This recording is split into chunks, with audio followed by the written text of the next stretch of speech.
Olá, meus irmãos, a graça e a paz do nosso Senhor Jesus. Uma boa noite para você que está aí nos acompanhando.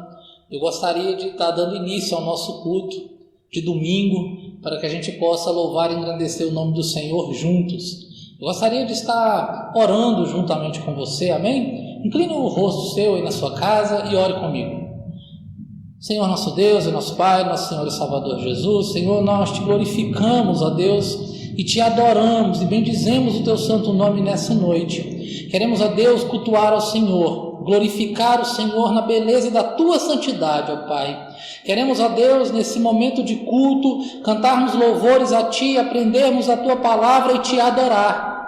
Peço que o Senhor esteja com cada um de nós, ó Deus. Que o Senhor esteja com cada irmão que está vendo, ó Deus, que está participando desse culto, ó Deus, essa noite, porque confiamos em Ti e entregamos esse culto ao Senhor. Em nome de Jesus é o que nós te pedimos e agradecemos. Amém. Amém, meus irmãos? E nós agora vamos estar lendo o Salmo de número 130. Então peço que os irmãos que estão com a Bíblia aí aberta, abram o Salmo de número 130 e vamos ler aí juntamente comigo. Diz assim a palavra do Senhor: Das profundezas clamo a ti, Senhor. Escuta, Senhor, a minha voz. Estejam alertas os teus ouvidos às minhas súplicas. Se observares, Senhor, iniquidades, quem, Senhor, subsistirá? Contigo, porém, está o perdão para que o temam. Aguardo, Senhor, a minha alma o aguarda, eu espero na tua palavra. A minha alma anseia pelo Senhor, mais do que os guardas pelo romper da manhã. Mais do que os guardas pelo romper da manhã, espere Israel no Senhor, pois no Senhor há misericórdia, nele copiosa redenção. É ele quem redime a Israel de todas as suas iniquidades. Amém? Que Deus possa nos abençoar através da sua palavra. Nós vamos agora para um momento de louvor com as nossas irmãs e em seguida nós vamos estar voltando para o momento da palavra. Amém?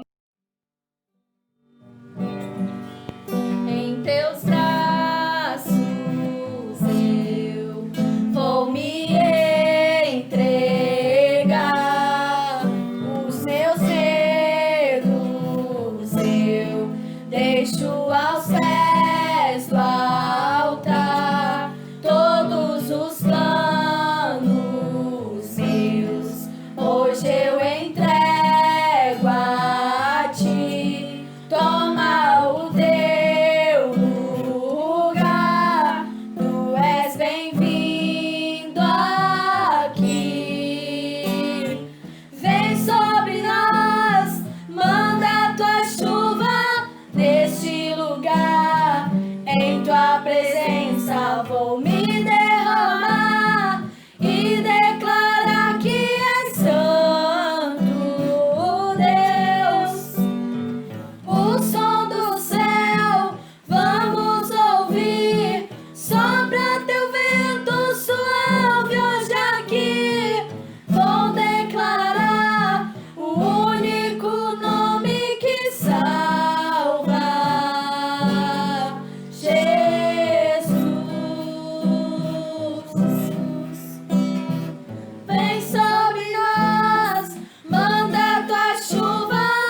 irmãos, que bênção, né? Então agora vamos para o momento da palavra.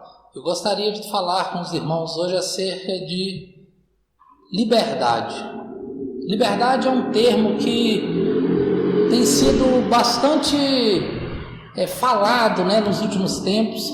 A humanidade sempre abordou esse tema e guerras foram travadas, batalhas foram aí dueladas por nações, por povos em busca da liberdade. Todavia, meus irmãos, quando nós falamos de liberdade, nós temos que entender que existe um conceito secular, até filosófico, um conceito que eles tentam afastar Deus para definir o que é verdadeiramente a liberdade. E nesse sentido, eles vão falar que liberdade é a pessoa poder agir, fazer, querer, ter vontade e utilizar dessa sua vontade para executar aquilo que ele quer. Esse livre-arbítrio, essa sensação de fazer o que quiser, desde que não prejudique ninguém, é chamado de liberdade. Na verdade, muitos vão dizer que liberdade é o oposto de escravo. Aquele que está preso, aquele que está aprisionado não pode fazer. Todavia, aquele que é livre, ele faz aquilo que ele quer. Eles colocam que duas coisas podem impedir a liberdade. A primeira é algo que vem de maneira interna. E esse problema interno, esse aspecto que tenta impedir de maneira interna, é quando a própria pessoa, baseada naquilo que ela aprendeu, na educação que ela teve, ela deixa de fazer a vontade dela. Ou seja, ela mesma impede, ela mesma se aprisiona e não exerce a sua liberdade. Nós também temos o aspecto externo. O aspecto externo é quando a pessoa quer fazer, mas alguém o impede, ou o Estado o impede, ou o império, ou alguma organização. E aí ele diz que ele não exerce a sua liberdade porque alguém ou algo está o impedindo. Todavia, meus irmãos, nós temos dentro da filosofia um filósofo existencialista, Sartre, que ele diz o seguinte: o homem é condenado à liberdade. Segundo ele, o homem nasce livre e dentro dessa sua liberdade nada vem antes do seu nascimento, nem Deus, nem nada. E ele irá ser livre e consequentemente responsável por aquilo que ele escolher, pelas suas decisões e pelas suas atitudes. Mas não é o que a Bíblia nos diz. Esse conceito de liberdade que depende das circunstâncias externas do homem, daquilo que ele faz ou da maneira com que ele vive, não é assim que a Bíblia vai tratar liberdade. A Bíblia trata a liberdade falando que todo homem é escravo. Todo homem e toda mulher já estão condenados e que eles precisam de um libertador e de um salvador. Isso não é difícil nós podermos entender quando nós olhamos aí para fora. O homem vai dizer que é livre e as palavras dele serão as seguintes: eu sou livre e portanto eu posso usar drogas, eu posso me prostituir, eu posso matar, eu posso odiar, eu posso me corromper, eu posso fazer o que eu quiser porque eu sou livre. Mas a Bíblia vai dizer que isso que o homem chama de liberdade, na verdade é escravidão. O homem está escravo. O mundo tem feito do homem escravo e ele tem chamado essa escravidão de liberdade. Portanto, meus irmãos, o homem precisa de um libertador e de um salvador. Senão, ele viverá uma vida como escravo e passará uma eternidade como um condenado. Pois bem, eu gostaria de dividir esse tema em dois momentos. O primeiro será hoje e o próximo, se Deus nos permitir, no próximo domingo. E eu quero falar de liberdade hoje acerca da obra libertadora de Jesus. E na próxima mensagem, no próximo sermão, eu vou falar sobre a prática da liberdade cristã. Hoje, quando nós pensamos em liberdade cristã, o mundo vai chamar essa liberdade de aprisionamento. Quantas vezes nas redes sociais, quantas vezes em filmes, em novela, as pessoas não dizem que o cristão está alienado, está com a sua mente presa, cativa, e que, portanto, dentro dessa prisão, ele se torna um ser cego. Pois bem, vamos tratar se nós verdadeiramente somos livres. Para isso eu gostaria de estar trabalhando no texto de Gálatas, do capítulo 5, do verso 13 até o verso de número 15. Os irmãos que estiverem com a Bíblia em casa podem abrir aí, Gálatas 5, do 13 ao 15. Mas nós também vamos abordar praticamente durante esses 2 domingos o capítulo 5 quase que todo, ou pelo menos bastantes versículos dele. Amém? Diz assim a palavra de Deus, Gálatas 5, 13 ao 15. Porque vós, irmãos, fostes chamados à liberdade, porém não useis da liberdade para dar ocasião à carne. Sede antes servos uns dos outros pelo amor. Porque toda a lei se cumpre em um só preceito, a saber, amarás o teu próximo como a ti mesmo. Se vós, porém, vos mordeis e devorais uns aos outros, vede que não sejais mutuamente destruídos. Meus irmãos, o apóstolo Paulo escreve essa carta aos Gálatas em um momento em que as pessoas ali, alguns falsos mestres, estavam tentando colocar dentro da igreja uma doutrina falsa, doutrinas que viriam a distorcer o evangelho, a adulterar, a corromper. Essa era a ideia desses falsos mestres. Eles queriam colocar dentro do cristianismo uma espécie de judaísmo cristão. Queriam colocar dentro do cristianismo, ou transformar, melhor dizendo, o cristianismo quase que em uma seita judaica. Pois era assim que as pessoas entendiam o cristianismo e eles queriam quase que judaizar aí o cristianismo. Todavia, quando nós olhamos para a carta de Paulo aqui, ele está defendendo contra esses falsos mestres, tanto o seu apostolado, porque eles haviam criticado, falado dele, falado do seu ministério, quanto o evangelho que ele pregava. Ele queria defender essa revelação que ele recebeu de Jesus. E ele inicia logo em Gálatas, no capítulo 1, do versículo 8 ao 9, com palavras duras contra esses falsos mestres. Ele diz assim: mas ainda que nós, ou mesmo um anjo vindo do céu, vos pregue evangelho que vá além do que vos temos pregado, seja anátema.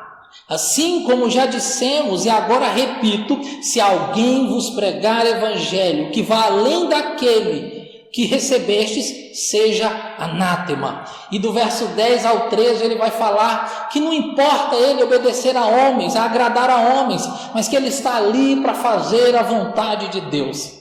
E no restante da carta ele vai defender o seu apostolado e vai falar dessa liberdade, vai falar de como essas cerimônias e esses ritos judaicos, essas mutilações, no caso da circuncisão, não era necessário mais, porque Cristo trouxe a liberdade.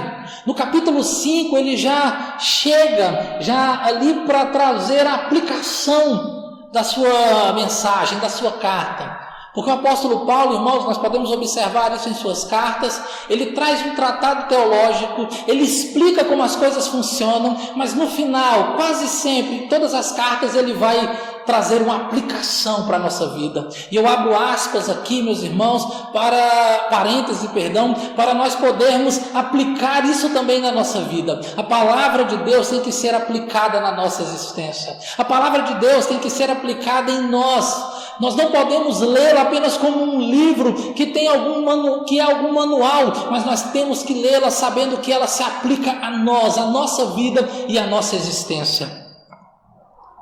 E o apóstolo Paulo, logo no versículo 1 do capítulo 5, ele vai dizer: para a liberdade foi que Cristo nos libertou. Para a liberdade foi que Cristo nos libertou. Nós estamos livres do quê? Naquele momento o apóstolo Paulo estava falando da lei. A lei que aponta para o homem, mostrando para ele que ele é pecador. mostrando para ele que ele está condenado. A lei veio para mostrar para o homem quanto o homem é merecedor da condenação. Quando o apóstolo Paulo fala aqui sobre liberdade e sobre libertos da lei, nós temos que entender que o maior inimigo da liberdade do homem chama-se pecado. O pecado é o maior inimigo. O pecado é que mantém a servidão da humanidade. Quando nós olhamos essa humanidade perdida, distante de Deus, é a consequência do pecado. O pecado, quase que como uma entidade, para manter esse homem distante de Deus, para manter o homem longe de Deus, ele tem as suas armas. E a primeira arma do pecado é a carne. Quando nós falamos de carne, nós estamos falando das nossas vontades humanas. Nós estamos falando daquilo que nós muitas vezes chamamos de liberdade, aquilo que nós falamos que é a vontade nossa, mas que na verdade é o pecado mandando nós fazer, nos instigando a fazer, nos impulsionando a fazer. E com isso ele vai usar a lei para olhar para mim, para você e dizer: está vendo como você é um miserável pecador? Está vendo como você não merece nada? Está vendo como você é um pobre e miserável? Ele usa a lei. Ele também vai usar os espíritos demoníacos. Há um mundo espiritual. E esse mundo espiritual tem tentado homens e mulheres, tem impulsionado a esses homens e essas mulheres para viver uma vida depravada, uma vida de pecado, uma vida distante de Deus. Nós também temos aqui a morte. O pecado usa a morte, porque é através do pecado que nós temos a morte espiritual. Estamos separados de Deus, somos chamados inimigos de Deus por causa do pecado. E por causa do pecado, a morte física conduz o homem para a morte eterna, porque a Bíblia diz que todos pecaram, e que o salário do pecado é a morte. O merecimento daquele pecador é morrer. Só que Cristo veio para nos libertar. Ele veio para nos libertar do pecado. E quando Ele nos liberta do pecado, Ele também nos liberta dessas armas do pecado. Estamos libertos, meus irmãos, da carne. Embora a carne ainda queira nos trabalhar em nós, embora a carne queira produzir as suas obras em nós, nós temos o Espírito Santo de Deus. Aquele que está em Cristo e foi liberto por Cristo pode contemplar e viver, experimentar de maneira linda, tremenda, essa liberdade da carne.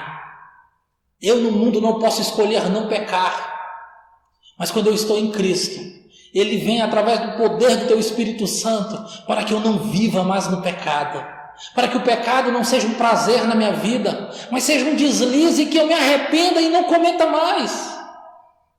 Ele também vai me libertar da lei.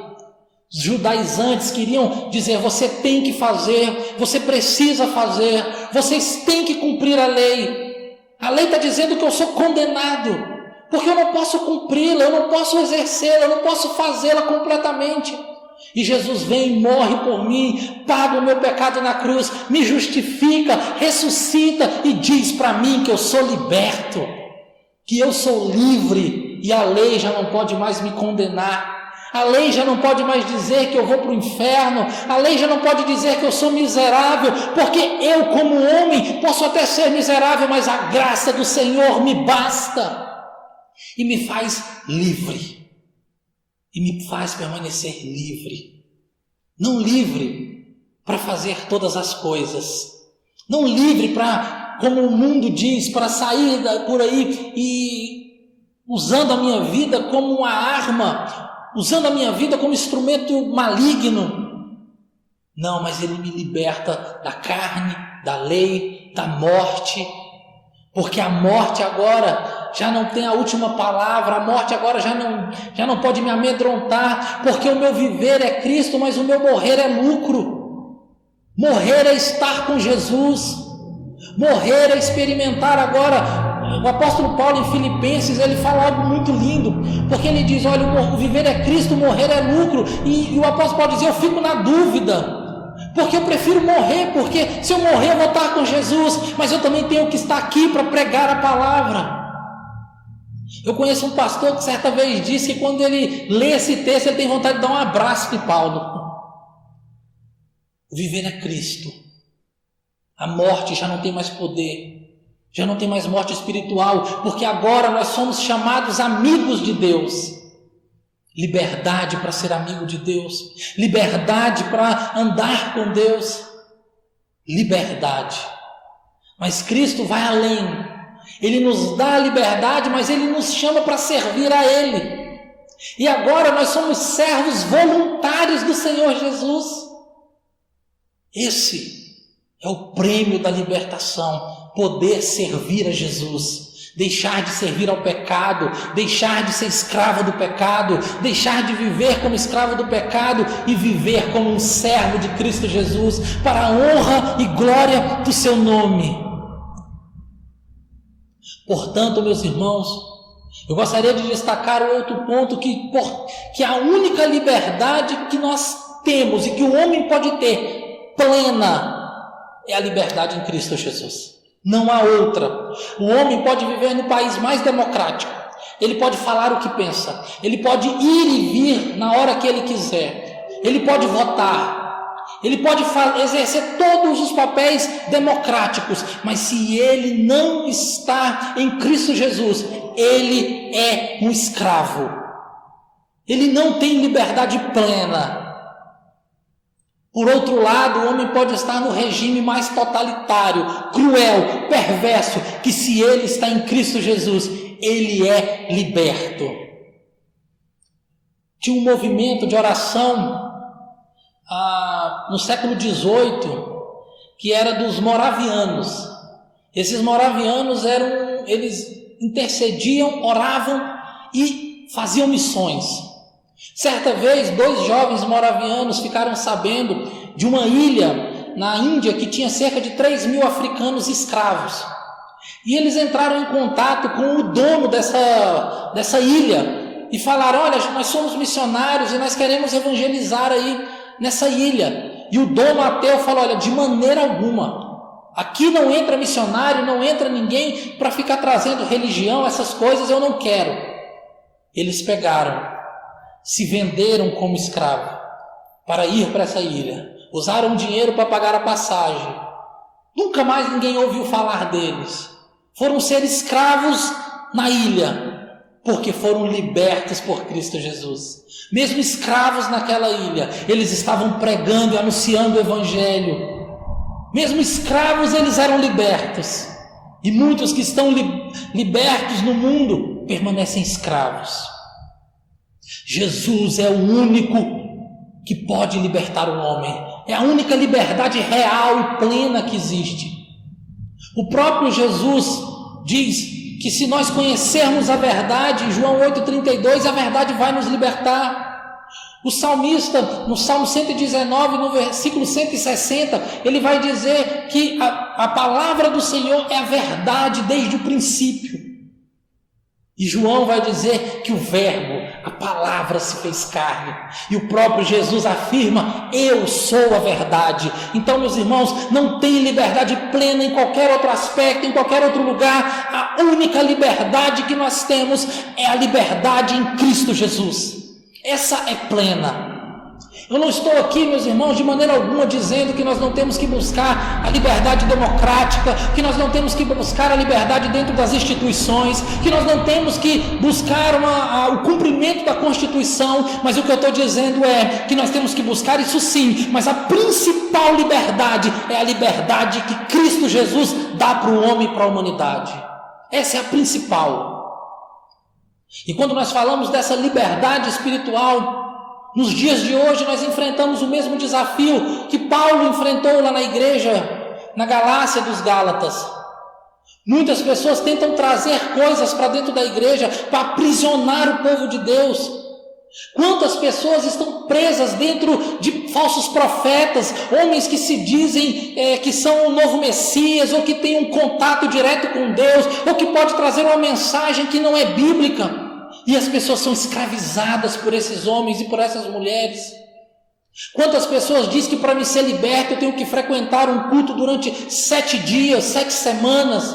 Outros vão dizer que para me ser liberto eu tenho que passar na corrente dos 70 pastores, dos 50, dos 300, de 2, dos sei lá quantos for. Eu não preciso passar em corrente nenhuma, eu preciso de Jesus. E apenas Jesus.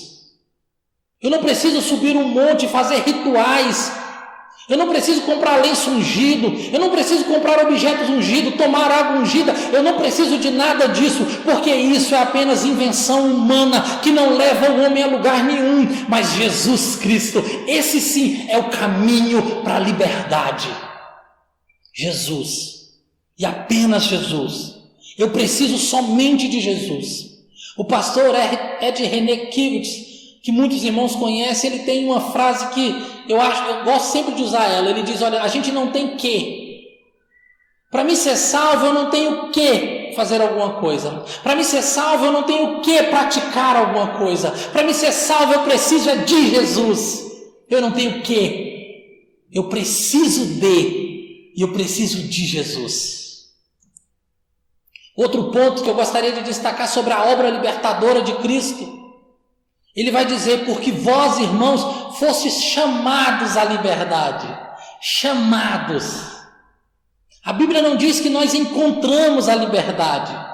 A Bíblia não diz que nós conquistamos a liberdade, mas que nós fomos chamados.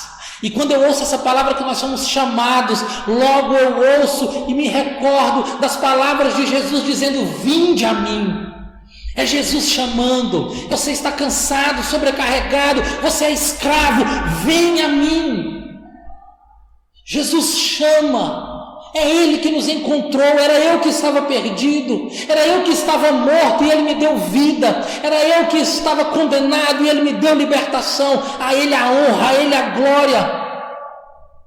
O homem não precisa de dizer que ele é responsável, o homem não pode dizer que ele é o responsável pela sua salvação, mas nós temos Jesus que nos libertou, a obra redentora. Ele veio ao mundo, ele teve o seu ministério aqui na terra, ele morreu, ele ressuscitou, ele foi assunto ao céu, ele enviou o Espírito Santo, ele habita dentro de nós e é ele quem nos salva. É Jesus e apenas Jesus. Eu gostaria de concluir esse momento de hoje com o apóstolo Paulo dizendo: porém não useis da liberdade para dar ocasião à carne. No versículo 13 ele está falando, relembrando aquilo que nós vimos no versículo 1 do capítulo 5, quando ele diz para nós não submetermos à escravidão novamente.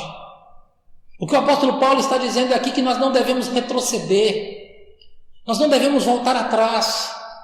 Meus irmãos, muitas vezes nós somos tentados a ficar olhando para quando nós não tínhamos sido libertos. Quantas vezes as pessoas ficam olhando, e aqui nós podemos dividir em 2 momentos. O primeiro momento religioso, e a pessoa fica olhando para a lei. Muitas vezes a pessoa fica olhando e dizendo: olha, eu preciso, ou eu tenho que cumprir, eu tenho que fazer isso para me ser salvo. Quantas pessoas que já estão na igreja, que vivem, que conhecem, quantas pessoas que ouvem a palavra de Deus e vão para seitas, para lugares que querem aprisionar a pessoa, olham para trás, estão retrocedendo, estão querendo voltar para a escravidão. Quantas pessoas conhecem o Jesus libertador, salvador, e fica olhando para o mundo, lembrando das épocas das bebedeiras, da época da prostituição. Meus irmãos, não olhe para trás, não olhe para trás. O homem é tentado a olhar. Israel, quando sai do Egito, Deus tira eles de lá com mão poderosa. Eles veem o mar se abrir, eles experimentam sinais, eles veem coluna de fogo, eles veem água sair da rocha, eles experimentam tudo, e agora eles estão comendo uma comida que caiu do céu, maná. Mas em determinado momento eles olham para trás e dizem: saudade do alho, da cebola, do pepino, do Egito. Estão comendo o melhor, estão comendo o que Deus mandou, estão caminhando para a terra prometida, sendo alimentados por Deus, estão olhando para trás. Quantas pessoas estão nesse mesmo propósito, estão caminhando com Deus, estão em direção à terra prometida, estão se alimentando da palavra de Deus e querem olhar para trás. Não olhe para trás. A mulher de Ló foi orientada a não olhar para trás. Ela olhou e se tornou uma estátua de sal. Não conseguiu sair de Sodoma e Gomorra sem olhar para aquela cidade pervertida, aquela cidade terrível. Não olhe para trás. Siga em frente. Jesus te libertou, Jesus nos libertou. Ele nos libertou para que nós possamos viver a liberdade nele, olhando para frente, seguindo em frente. É o que o apóstolo Paulo fala em Filipenses 3, 13 e 14. Ele diz assim: irmãos, quanto a mim, não julgo havê-lo alcançado, mas uma coisa faço, esquecendo-me das coisas que para trás ficam, avançando para as que estão adiante de mim. Prossigo para o alvo, para o prêmio da soberana vocação de Deus em Cristo Jesus. Olhe para frente.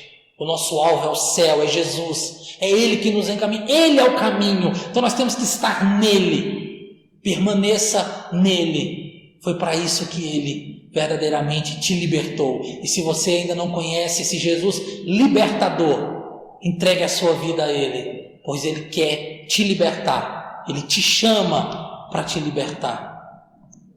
Amém? Que Deus possa nos abençoar e que a gente possa, meus irmãos, meditar nessa liberdade. Em tempos de redes sociais, nós temos visto cada dia mais o crescimento e como essas seitas têm tentado invadir para aprisionar cristãos. Mas nós somos libertos pelo sangue de Jesus. Vamos orar pela palavra. Senhor, nós te louvamos, ó Deus, aqui nessa noite. Bendizemos o teu santo nome, agradecemos o Senhor, porque reconhecemos que o Senhor nos libertou, o Senhor nos chamou e o Senhor nos capacitou, ó Deus, para sermos teus servos. E queremos, ó Deus, cada dia mais clamar, porque servos e filhos do Pai, porque o Senhor nos justificou dos nossos pecados, nos tirou da morte, nos tirou da escravidão. E para isso, ó Deus, nós queremos continuar, prosseguirmos firmes com essa liberdade que o Senhor nos deu, que o Senhor nos chamou e nos entregou. Pela graça, Senhor, nós recebemos essa liberdade. E por isso, ó Deus, nós queremos te louvar e te agradecer. Não nos deixe levar uma vida de escravos, pois já fomos libertos em nome de Jesus. Nem a liberdade do mundo e muito menos a liberdade, a falsa liberdade religiosa. Queremos a liberdade que está em Ti. Muito obrigado, em nome de Jesus. Amém. Meus irmãos, nós agora vamos para mais um momento de louvor e em seguida nós vamos estar orando para encerrar esse momento. Amém? Senhor, estou aqui para te adorar em tua presença. Desejo estar. Eu sei que nada sou, mas vim me humilhar. Preciso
Vamos chegando agora aqui ao fim, né, do nosso culto de domingo.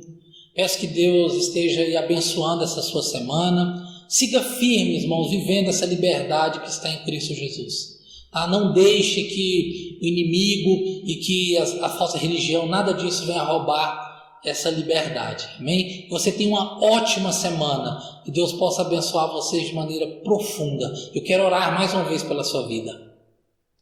Senhor, nós mais uma vez estamos na Tua presença, Senhor. E agora nós queremos pedir ao Senhor que o Senhor venha derramar da Tua graça, da Tua glória, da Tua misericórdia e do Teu poder, ó Deus, que fortalece sobre a vida dos irmãos aqui, Senhor, que está nos acompanhando, ó Pai. Que eles possam ter uma semana abençoada. Abençoe o lar, abençoe a família, abençoe o trabalho. Deus, diante de momentos difíceis como nós estamos passando, ó Pai, no nosso país, esteja guardando a casa deles, a família deles. Pai, esteja livrando, ó Deus, de qualquer enfermidade, de qualquer doença, de dor, ó Pai. Queremos entregar, Senhor, cada casal, ó Deus. Ontem o mundo aí, o Brasil, esteve comemorando, ó Deus, o Dia dos Namorados. Que o Senhor possa, ó Deus, estar abençoando os lares, ó Deus, os casais, as famílias, ó Senhor. Que eles possam continuar cúmplices, ó Deus, em uma só carne, sendo servos do Senhor. Em nome de Jesus, que nós possamos ter uma semana abençoada, que nós possamos, ó Deus, experimentar da Tua graça, que nós possamos, ó Pai, experimentar do Seu amor, e que o Teu Espírito Santo esteja sobre nós e sobre a nossa vida. É o que eu te peço, ó Pai, em nome de Jesus. Amém, Jesus. Amém. Que vocês tenham uma ótima semana. Que Deus abençoe a todos vocês.